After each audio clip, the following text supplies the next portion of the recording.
on Restream.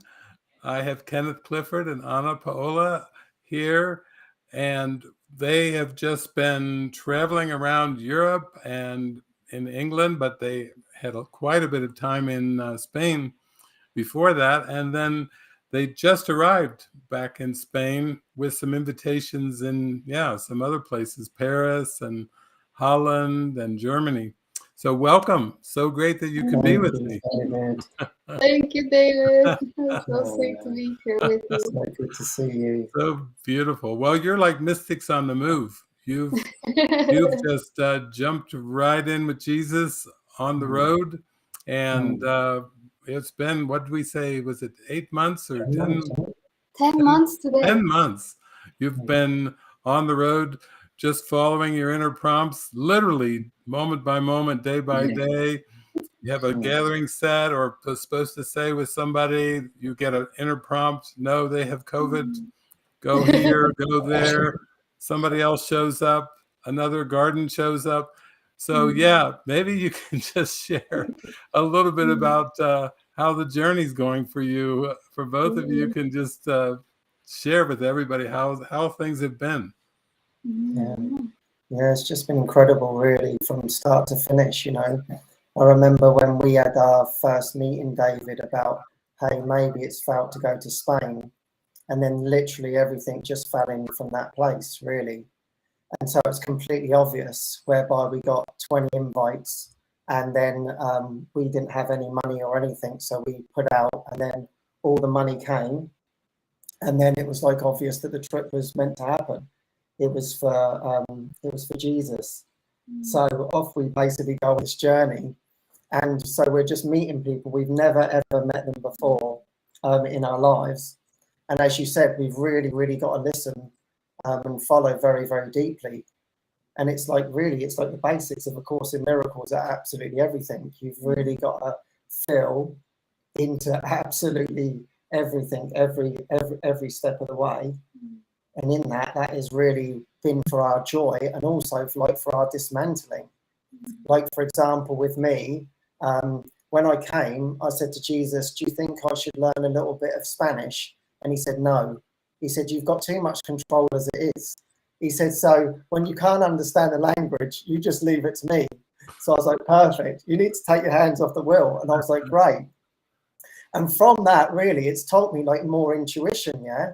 So because I couldn't understand the conversations, I'd be feeling something, and then I'd be saying, Anna, what's being said? And then she would tell me, and then there would be some input or whatever. Or I could just feel that everything was joyful, and I'd say, yeah, that feels good, whatever was happening. So in a way, like, Jesus was sort of like expanding my mind and saying, see, you don't really need to actually understand the language to understand what was going on. And then from that, like, Anna would think that she'd communicated to me, and she hadn't. And she said, oh, I thought I'd communicated to you. So I had to be very sort of like flexible with what was happening. We're going here now. Okay, that's what we're doing. It's funny because a lot of times people think in this world more is better, more languages, more experiences and everything. But it sounds like that the Spirit was using that to help deepen your telepathy, deepen your intuitive connection with each other, Exactly. because that's a very different use of just using language to convey something, where it was more of a backdrop and the real lesson was how connected are you at the thought level. So that is a deeper step that most people would hear about. That's what happened in the gatherings eventually. So what would happen is because it would be too much for Anna to speak and then translate it all for me, she would just have to talk. So I would sit there with my eyes closed, and by the end of it, she would say, would you like me to tell you what you said? I said, it's no problem. I'm just going to go. Yeah. And I just start sharing. And afterwards, she'd say, are you understanding Spanish a bit more? And I said, no, I didn't understand the word you said. I said, I understood something. I said, but I didn't really understand. She said, well, what I shared, you ended up sharing all examples about everything that I shared. I said, I had no idea. All I had is all these thoughts and parables come to mind. And I just thought, okay, that's what I'm to share. without even knowing what's being talked about. It was like many times there was this beautiful experience of the one mind. But it's been like such an incredible trip. Really, I'm so grateful.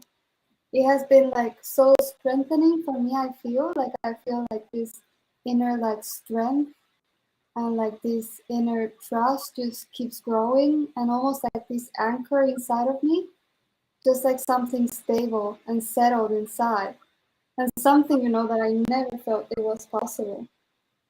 And like I feel like also like dynamics between Ken and I, which we would always be like, Ken is the one like usually like strong and all of that, and I would be the one that was going through all this healing and like crying and everything. This trip, it just feels like Jesus was like, okay, we're gonna try something different now. And Ken was going through all his emotions, all his unraveling, deep emotions.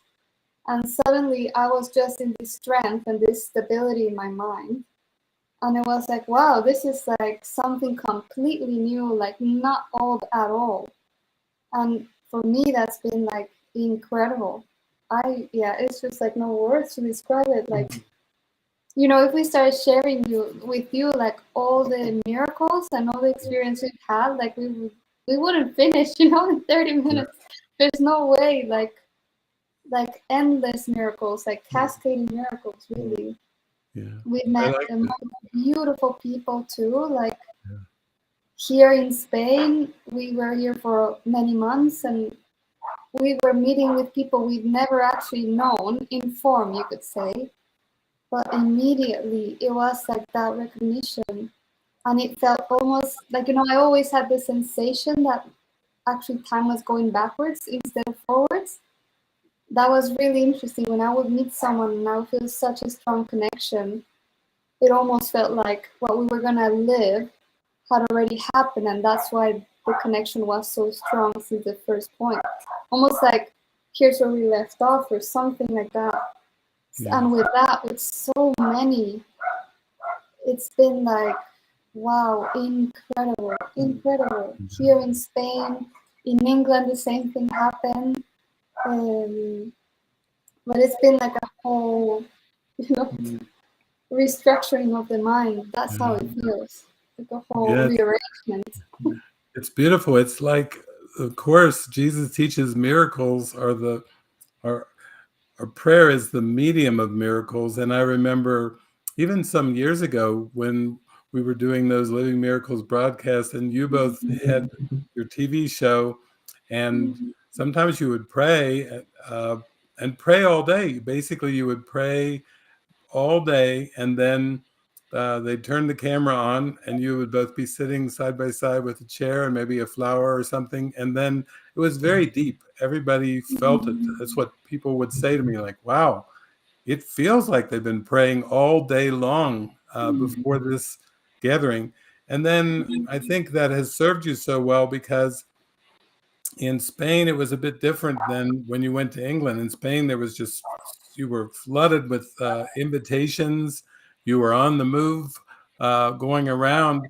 And it seemed like that was like you were saying, Anna, a time for you to step in and open up and come in more stronger. And then with all that Kenneth went through back in England, that's the way it usually goes. Jesus, whenever you really need to go through some deep healing, is just like go back to wherever there was some past associations or whatever, and then it like explodes. It comes up like a volcano. But I do, when I think of when you landed the first time there in Spain, because you've just literally landed again 2 minutes ago. Like, a couple hours ago. So it's really fresh. But I remember that little garden section in the course where he talks about miracles fall like healing rain on a dry and thirsty desert, and signs of life spring up everywhere.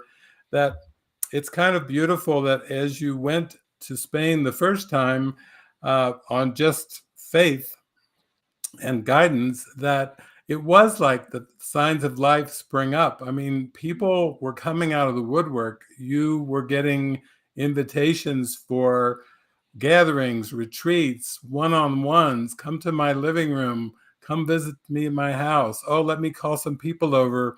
It's very much like a lot of the pioneers of A Course in Miracles, going way back to the Varleys and Oman and Shanti, where they just were out there winging it. And I think you said that, yeah, because of this was coming on in the pandemic, you know, people were forced to be inside, pulled away from their course groups, facing intense emotions. And so it was like there were the beautiful miracles falling like drops of healing rain on a dry and thirsty desert. And really, signs of life sprung up everywhere you went. It was like the green was shooting up. The seeds were there, but they were under the ground. And you just brought the warmth and the love of Jesus and said, yeah, we don't have a format here. We're just going to show up, and you tell us what you need. Tell us what you want. And then you've been also being able to pull in some of the movies and incorporate that into the retreat. That's a really cool thing too. So just what was that experience like? And already you said you're so busy, you've just landed in 2 hours, and now you're getting flooded with more invitations than you can handle. You have to actually start to turn some down. That's a beautiful experience, a beautiful witness. I just feel like right now, like so touched, like, you know, like tears are in my eyes, and it's just like, wow, I just had no idea. I remember the day we were about to start, the first time we were gonna go out, we were staying with our friends Amanda and Micah for a month. And it was soon before we were about to launch on our first trip. And I remember I did this prayer, like, Jesus, you need to show me that I'm meant to be here. Like, I felt so, like, afraid, and, you know, like, all my emotions went everywhere. And I just really need you to tell me that I'm meant to be here. And I was talking with Amanda's mom, and she, I don't know, in that moment, she had this pendulum thing, which I had never done before. But she said, if there's one question you want to ask, you are welcome to ask it. And I said, okay then. And I just asked, that question had been in my mind, like, Jesus, am I meant to be here in Spain? And suddenly the thing just swung into this yes. And she's like, well, I'm not going to ask you what you asked, but that is a really clear yes. And, you know, like now, like looking back, it's just like, wow, I had no idea. It's like really like my heart is overflowing with gratitude. It's just incredible, incredible. You know what we read it, like you were mentioning the Barleys, like I read that book many times, and every time I need like coming back to my inspiration with my forgiveness practice, I read it. And then it's like God is like we've been like living it in a way, you know, in form, and like all the forgiveness opportunities just keep washing over and the miracles. Yeah, it's been so beautiful, the people that we meet. The ones that have really, really touched me the most is the ones that don't do the Course in Miracles. And then they just start lighting up in front of me, and I'm just like, oh my God, Jesus, you're just amazing. And these people are like, I don't know what's happening to me. And then they're getting like super happy. And that's what I love. And then even like people can be very, very timid, you know. They don't know the Course in Miracles, but then all of a sudden they start sharing their miracle stories. And we just start getting lit up by this. And it's like, then this happened to me, then that happened to me. And it's like, yeah, everyone we're supposed to meet is like, oh, go and meet this brother. Are we supposed to go in? Then we go here. Then we meet these friends. Then we meet this one. And then, do you want to come to this house? Yeah, let's go to this house then. And we just don't even know why we're turning up. We just sit there, and I'm just sitting there saying, okay, I'm here to be truly helpful, whatever's needed. And then that's when the healing takes place for people. Like, oh my God, my mum hasn't shared her love with me like that ever before. And all these things are happening around us. This guy was really beautiful, actually. He wasn't into the Course, but we were in the house with his friend that was into the Course. And at the end of our stay there, I said, hey, I just want to say how grateful I am. Like, we all had dinner together. And I just said, I just want to say how grateful I am to you for having us. And I know that you weren't into any of this, and like you just like really welcomed us in. So I'm just like extremely grateful. And we all went round, and then everybody went round and shared their gratefulness. And he said, I don't know what's gone on since you've come here, but he said, all I can describe it as, he said, you have brought fresh air to this house. It feels like all of the windows have been opened up, all of the doors have been opened up, and there's just this stream of fresh air coming through. And he said, and I don't know what's got into me. He said, but I've got so much energy inside of me, and I'm feeling so happy. And we were just like, oh, thank you so much. End, yeah. And the end, he said, but the most important thing is that you put me in touch again with that spark of the love that I had for God that I lost many, many years ago. And I'll never forget that. Yeah. So that was just like full of those were like crying. Yeah, it makes you cry. You know, when you're talking to, you're reminding me that's what I discovered when I was going around. I was actually meeting, I think, more people that were not in the course than that were in the course, because of course the United States is a big country. So when you travel, which I was usually traveling by car in the early days, you meet people at gas stations, rest areas, at parks, at picnic areas. You meet people that say, oh, what do you do? Well, what? Hey, you want to come home or you want to have lunch? And there was more of those kind of encounters, and they were so heartfelt with people that I didn't even ever meet them, and they weren't even into the course. A lot of them didn't even, it never came up. You know, we were just there for joy. It just never came up. So when you're talking, that's just reminding me how this is so different. I think sometimes people think they have an idea of what a traveling Course in Miracles teacher is, you know, just going from hotel to city to group to group. And this is an actual living experience. Every single moment of every day, you're in prayer. You don't have a little switch. You don't turn it on and off like, okay, I arrive and I put my bags in the hotel and I get a good rest. And then I have a day or two to turn the switch on and then turn the switch off. This isn't the same. This is actually moment by moment, inspired living. This is like living A Course in Miracles, living the teachings of Jesus, having a direct contact with Jesus so that you pray and you're told where to go.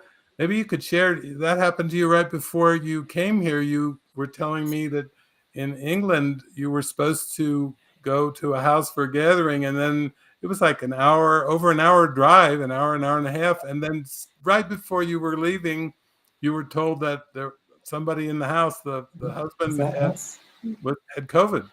And then everything just shifted in that moment, like on a dime, everything just shifted. Yeah, so basically 15 minutes before we were about to drive for an hour and 10 minutes to the place, I get a message from the host saying, spanner in the works, my husband's got COVID. And we were doing the gathering in the house. She's like, do we still go ahead? Okay, so we sit there and pray. I said, well, I feel like we're still supposed to go ahead.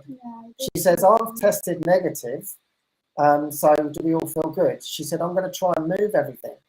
So she's in the midst of speaking to everybody, moving everything. Within the 15 minutes, it was all handled. A friend said, you can do it in my garden. She ran out there, got all that set up there. And then her other friend said, they can come and stay with me. I've got a spare bed.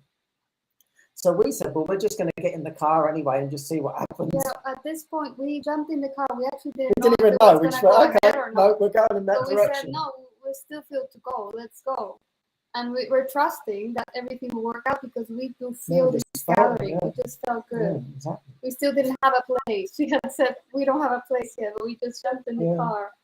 And we're like, okay, we'll just go there and see what happens. If the gathering happens, great. If not, then great. And then, so basically, we get there. It's all absolutely perfect. You know, everybody turns up. It was literally like effortless. And then the friend was super excited about having us. So she was like, oh, I'm so glad you're staying with us. And it was like, it was perfect because it was like for her healing, that obviously something was there. And she was pretty brand new to the Course in Miracles. And after the event, she had all these grievances with another one of her friends. And the friend came round, and then she's got all of this emotion coming up. And it was just after your movie. We'd watched the movie. And then I come down the stairs just in the middle of it. They said, I'm glad you've turned up because we're arguing here.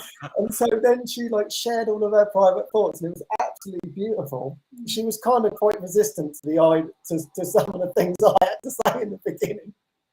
And it was really funny, but I was really like loving working with her. And then she was just like getting it on like a more of a profound and deep level. And she was like, I get it. I get it. And like, she was just like so grateful. And it was like, oh my God, that was the reason why we were staying with her, because we needed to spend more time. And then it's like, after that, she says, if ever you come back, you can come and stay at my house. And it's like, okay, thank you. Yeah, that was so beautiful. So it's like, we never ever truly know who we're supposed to meet. It seemingly looks like you're going, this is what always happens. I say, we're going seemingly for this, and then we come for this. You know, Jesus has got like a huge, great plan that is beyond anything that we can comprehend. Yeah, and it really feels like, it's almost like we just like, we're just going along, going to wherever we're meant to go, almost like we're just like observing the whole thing happening, but it just feels like we're just like there. Not much has happened. Maybe we we're just talking or whatever. We're not saying anything. And then all of a sudden, all these miracles start happening in front of us, and all these things happen like in front of us, and it's just like Jesus is just showering and convincing us all the time. Like, it's been for us, definitely. This trip has been just for us, just to convince us and like to trust in such a big way, really. We have to. Yeah, And that's beautiful. It's like, that's the biggest lesson, I think, is that it's always your own lesson. It's not really about persons or other people's lessons, because here it is, you're in the middle of engaged in something, and Kenneth, you walk down and you just walk into the middle of an argument, two people arguing, and they don't have to be course students. This is just, the presence of love is there, and the presence of love knows how to come through and bring peace. Like Jesus says, whenever you believe anything is lacking in any situation, it's what you have failed to give. But I'm glad you're bringing this up, because I think a lot of times people will work with the Course in a kind of a very intellectual way, and then they have online groups, and they form these big online groups, and then they like bicker and banter and argue about interpretations of a sentence or a paragraph. And this is so different than that. This is like, you're actively saying yes to Spirit, to Jesus. Use me as a miracle worker. You really don't know, you're showing up. You don't know the specifics. You just know that you're there to be helpful. You're there to bring peace. Like St. Francis, Lord, make me an instrument of your peace. That's like the prayer of the heart. And then everything is taken care of. In fact, here this week, we're just getting ready to go into an online retreat and a Saturday movie session. But the theme this week is miracles are involuntary. What you're sharing now is that's totally on theme. This is like Jesus starting the retreat on Thursday, the day before we started, because you're just witnessing how, you don't have control over what to say, what to do, where to go. Many people might say that doesn't even sound human, and it's really not. It's almost like the Spirit is channeling through the mind and using the bodies to speak and to smile and laugh and hug.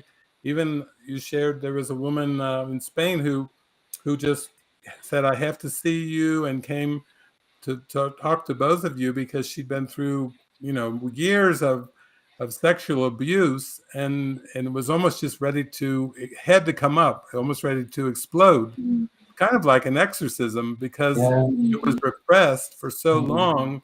And then she just felt your loving presence, and then all that allowance, and how the Spirit gently guided you to work with her. And then now she's still friends to this day. Let me know when you come around.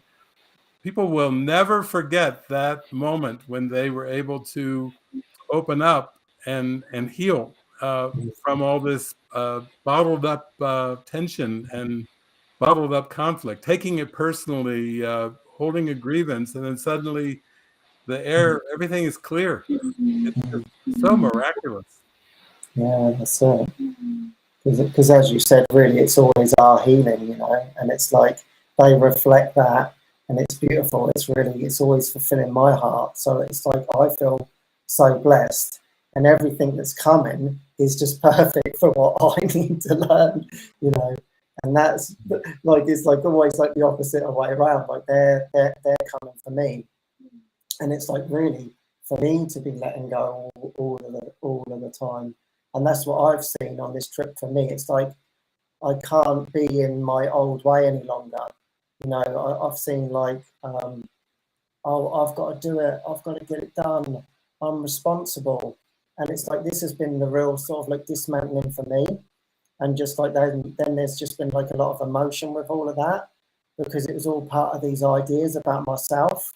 And obviously really underneath it all was like all of this unworthiness that I was trying to cover up, and not having to be strong, and realizing that I was feeling scared and I was feeling frightened.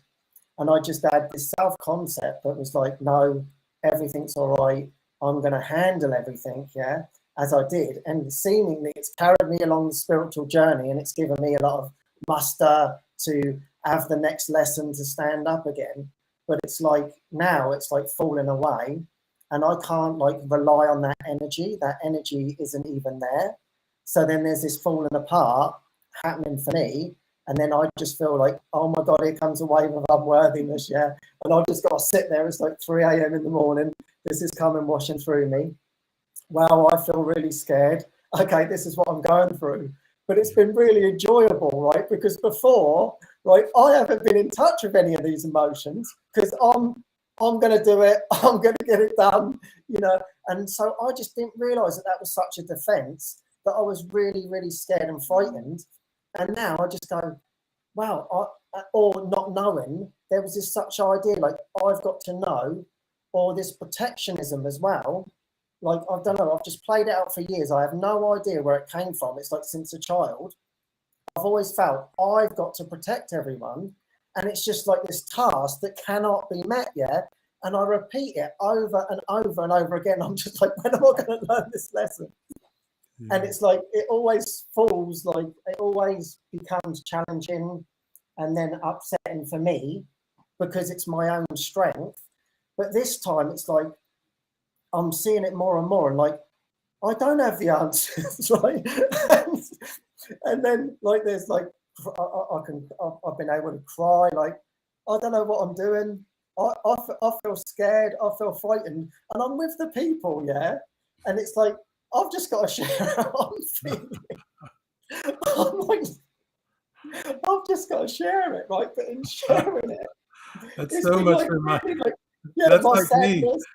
During the early years when I was going around, I was just totally winging it. You know, I had so much emotions. I did like a 6-hour car ride and an 8-hour car ride, and I'm driving and I'm listening to music and I'm crying and I'm feeling like generally like a mess, and thinking there's actually, I'm supposed to speak at the next town, because you're driving like 6 hours, 8 hours thinking, well, Jesus, I'm glad you're in charge, because I feel like a mess. I'm going to trust that I'm going to be sane by the time I get to the town. And that sounds like, you know, it's just so transparent for people, because I think what happens is what you're talking about now is people are so identified with the personality and with the protectionisms and defense mechanisms, or maybe even just with skills and abilities, you know, like people maybe have never met you and they're just watching for the first time.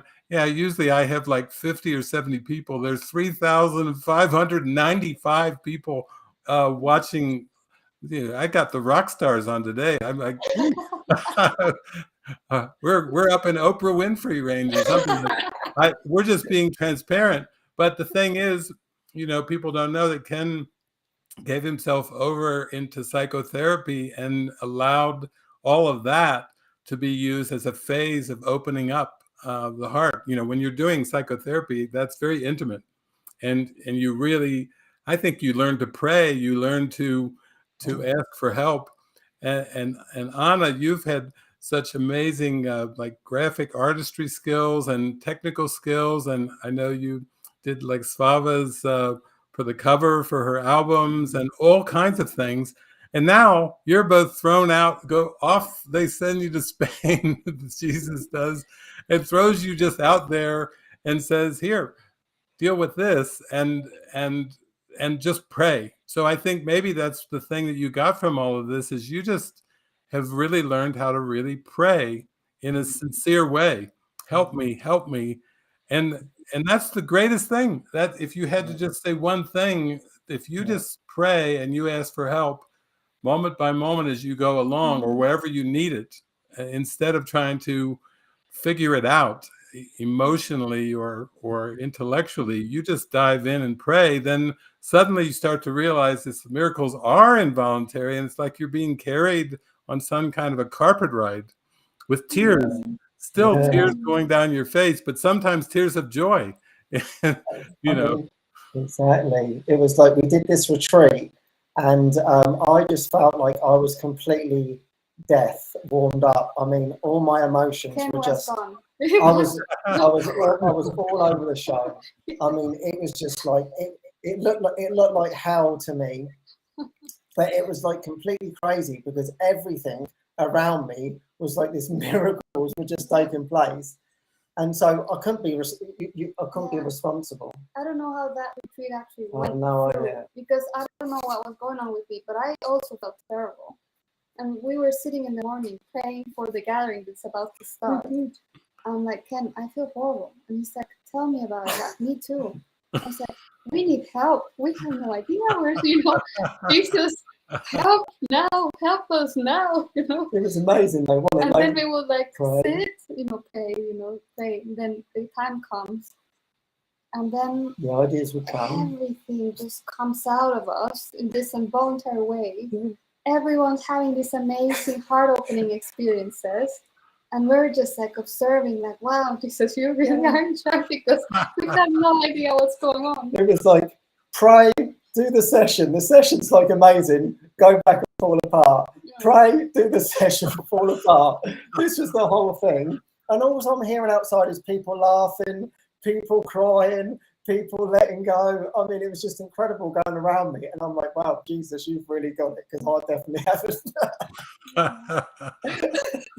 It has really, really brought me to that place of, I don't know. I don't know. But in a deep place, almost feeling I'm on my hands and knees and say, I don't know. And I'm holding your hand, Jesus, and you need to help me and you need to show me. I have no idea how to interpret the world that I see. I think I'm seeing all these things, and you're telling me I'm completely wrong about what I'm seeing. So I just need so much help. And from that place, I feel then everything can start. Yeah, from that place, I don't know. I was reading that section not long ago where he explains all about that, and I was like, yes, that's so true, so true. Yeah. Every time I'm in that place and I ask for help, he always does, in one way or another. Yeah. I mean, because it's even the practical things. This is what makes me laugh as well. Sometimes you could be so sort of present, but you forget the logistics, and then things are just completely handled. So, for example, we met with a friend, and she said, let's go into the town, and we parked in the car park, and literally as we're walking along, I said to her, do we know how long we've got on the car park?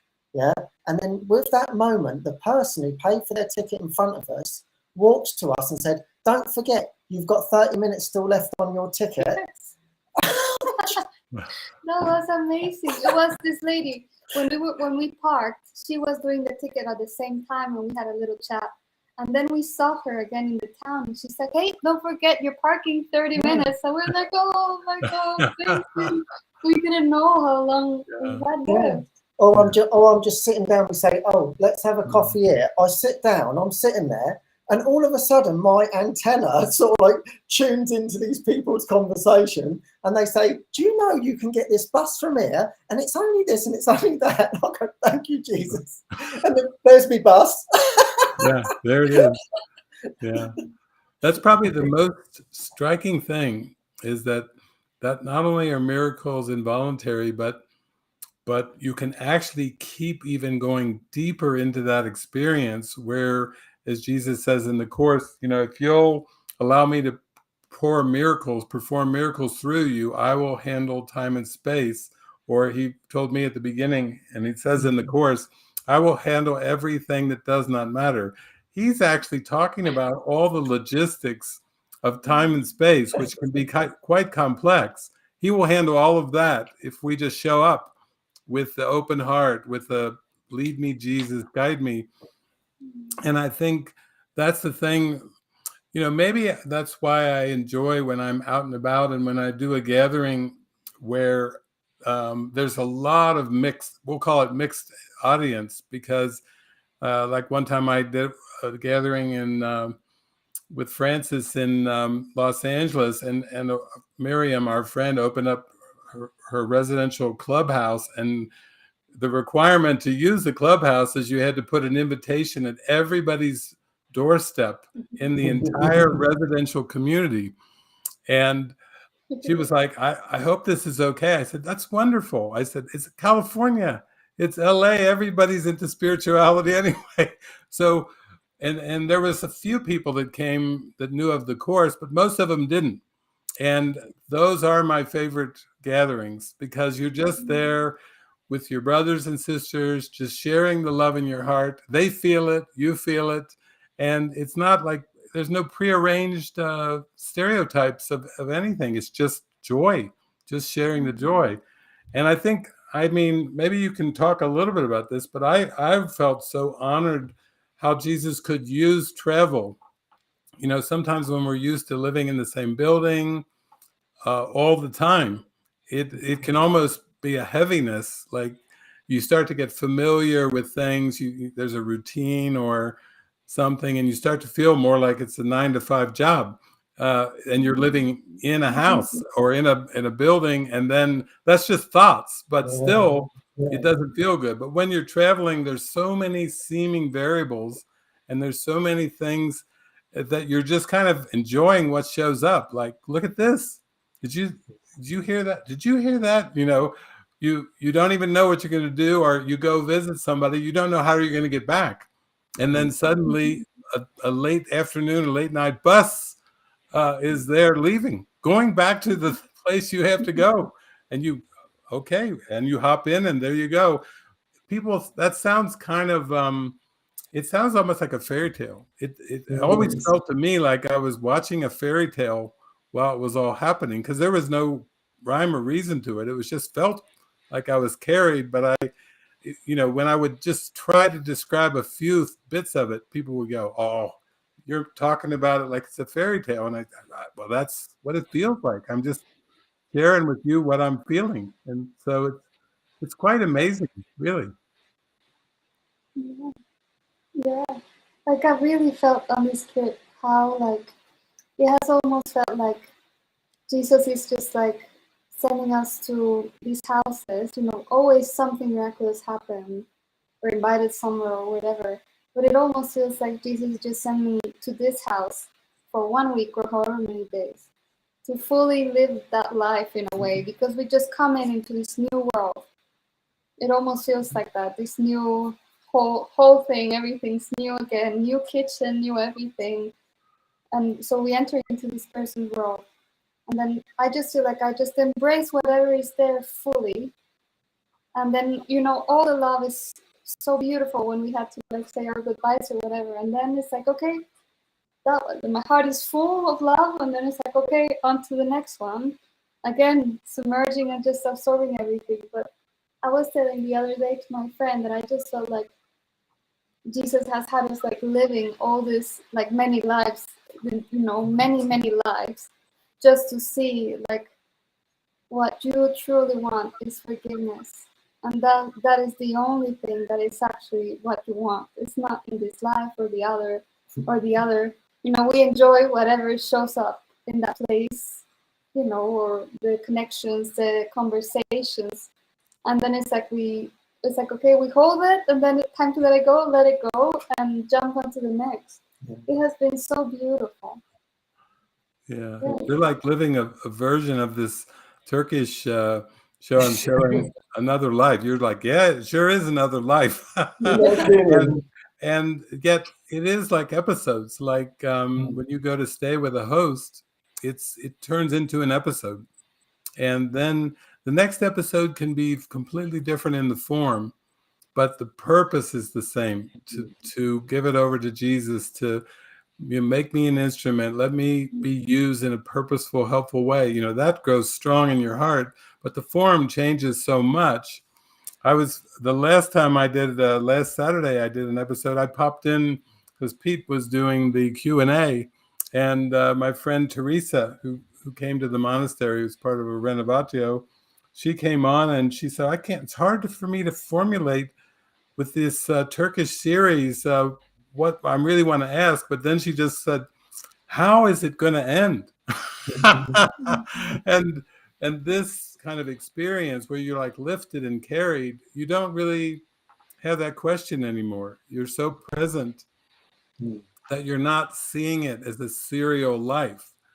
In fact, this afternoon here at the monastery, I found a new Star Trek episode in Strange New Worlds, and the whole thing's about time. The captain gets a premonition of like 8 years in the future when he will die. He sees how he'll die. He sees the people that will also die, and it weighs heavy on him.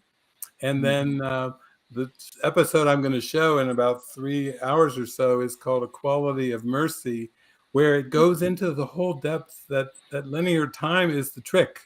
And he wants to change the future, and he wants to save himself and the people. And because he wants things to be different than they are, he wants the script to be different. A giant war starts in the future in which millions of people die because of some of the decisions he has to make. But his higher self shows up to him and says, here's a time crystal. All you have to touch it. And I'm just going to show you some scenes from the future so that you can basically be humble and come back and not go there, not go down those timelines. And I think that's really what you're doing. When you're traveling and you're just being used from one scenario to the next, it starts to become obvious that the healing is in the mind, and it's not interpersonal, which that's the big trick of the world. That's why we need therapists. We believe we need therapists because it's this interpersonal mess, when really it's just a misperception. We're just not seeing the big picture. We're not seeing the whole. But when you give yourself over so fully to just say, use me, Jesus, I don't care, wherever you want to take me, use me however you want, then that brings a huge experience, and tears of love and joy start pouring, and you start to realize, oh my God, this is what I was really praying for. I didn't know the form it would take, but obviously there is one inside me who does know the form. Yeah, that's why it's important that we have to be transparent with one another, to keep clear in our mind of whatever we're feeling and whatever the fears and the doubt thoughts that come through. So that's been like really, really important. Just being honest, really, like not having to put on a brave face about anything, and know that the cause is in my own mind, and then the outward reflects whatever is going on in my mind. So then it's like, so it's always revealing itself to you as to what you need to heal. So it's again and again, remembering and you can't attach to anything because it's always like moving.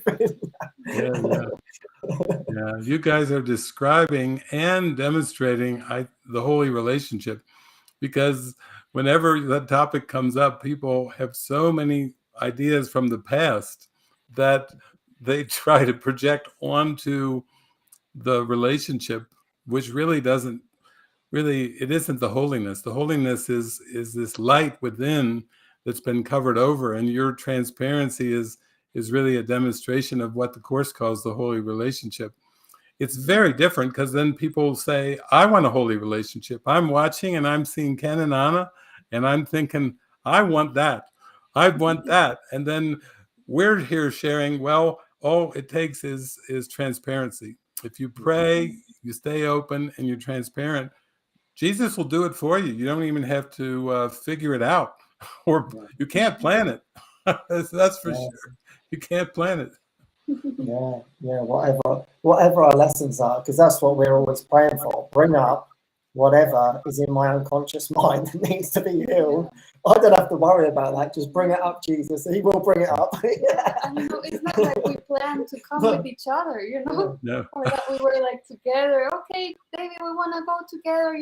Nothing like that. It was just like you felt it so clear, like you over there. You two are going to Spain, and it's like, whoa, okay, here we go, The unraveling continues, because it's been like such huge healing, apparently between us, which is not really it, but the kind of mirroring that's been going on, it's been like intense, incredible, and very, very challenging at times. And with massive openings of forgiveness too, and just a lot of humbleness over and over again. This is not his problem. If I see it, it's because it's in my mind, and that's where I need to pray for help to see this differently. That's holy. That is holy. I feel the same feeling like when you used to do those shows together, where you just were praying all day. Then you came out and you were sitting there together, and your eyes were closed, and you were just still carrying the prayer, and then not knowing what you would say or do. And then it came through so gracefully, so deep, so reverent, and everyone feels it. So I think this is kind of a symbol that is very helpful, because a lot of times people feel like they have a role to play in a very sense of personal role. And you both have had so many skills and abilities, and you've been put in so many different situations before this trip, before these trips over to this trip to Europe and England. And now it's almost like it's just taking you deeper down the rabbit hole. Like you're just saying, okay, I'm going to the light, and I'm surrendered, and I'm going to let the light take me there, instead of like believing I personally have to make the right moves or do the right things. A lot of pressure and stress when we believe that personally we have to solve the riddle or figure our way back to heaven, when really we just have to pray and ask, and then it all is shown. I'm so grateful, like he truly knows the way to our heart. He just keeps repeating over and over again. He knows, he knows how to reach me.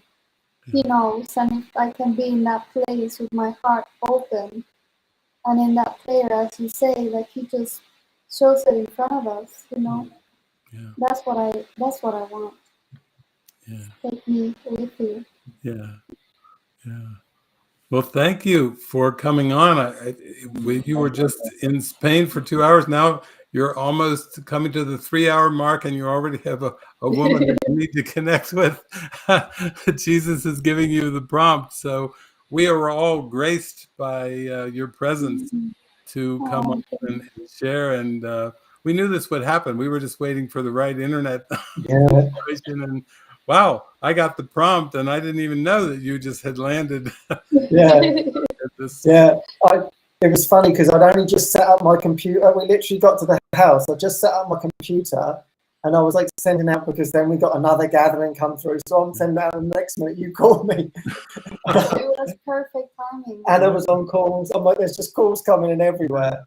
Yeah, and we were like alone also. Our friend had to go out, so Yeah. we were just like sending in. So Yeah. But that is it though, isn't it? Because it's like 10 months of traveling, and people are saying, you've got 10 months of traveling. I said, I don't feel tired at all. And they said, wow, you've really put on some gatherings, haven't you? I said, we haven't done a thing. We haven't even organised a thing. I said, I don't even feel it. I can't take responsibility for any of that. I like, listen, I was nothing to do with it. Yeah. Because it's just come to us, isn't it? We haven't tried to do anything, and it's almost like the breadcrumbs. The phone rings. I mean, it's like, Pete, I don't even know where they get my number from. I get ring, hello, no, you don't know me. Okay, then, yeah, can we meet up? Yeah, sure. And I think, where did they come from? Yeah, yeah. That's beautiful. Well, you are, this is the day before we start our online monthly retreat. Miracles are involuntary, and you are perfect examples of that, because when I called, Ken answered, Ana was talking in a Spanish call, and I was speaking to him English, and he said, I got a headset. Put the headsets on. We had a little joining, then Ana came over, and then here we are. So the Spirit arranges time and space for us. That's one of the teachings of the Course, that most people are like, how does the Spirit arrange time and space? And how does that fit with the script is written? And it's like, well, one step at a time. While you believe you're human, it's fun to have things arranged. And then you start to get more into the observer, like watching it all and feeling like who you are is not in the world, or not in the characters. You know, it's about like a movie, but you're demonstrating miracles are actually indeed involuntary.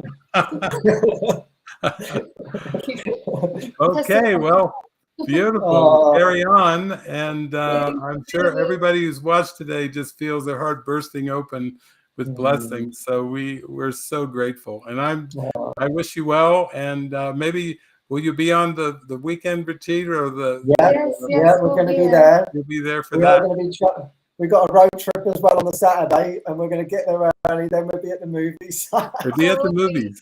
Okay, you're not going to miss those movies. All right. Okay. Many blessings. Love you, everyone. Thank you so much. Many blessings. Bye-bye.